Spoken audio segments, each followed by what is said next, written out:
नमस्कार मंडळी, तुम्हा सर्वांना आषाढी एकादशीच्या खूप खूप शुभेच्छा. एकादशी आहे ना, सकाळी बघा सगळं आवरून पूजा वगैरे करायला घेतली. पूजा केली, सगळे देव वगैरे उजळून घेतले होते आधीच मी.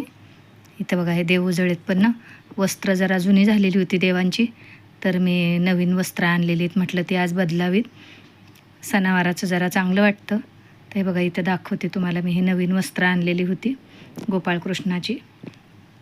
हे बघा छान छान आहेत, चांगली. आणि माळा पण आणल्या होत्या.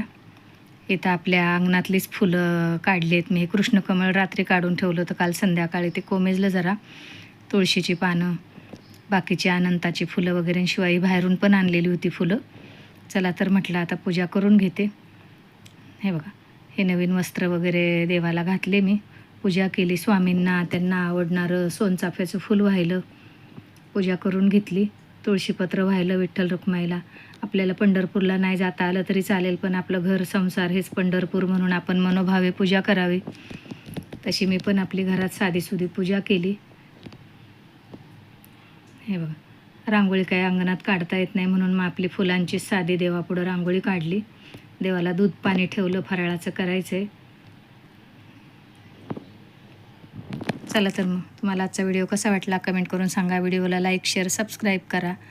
पुन्हा एकदा आषाढी एकादशी खूप खूप शुभेच्छा.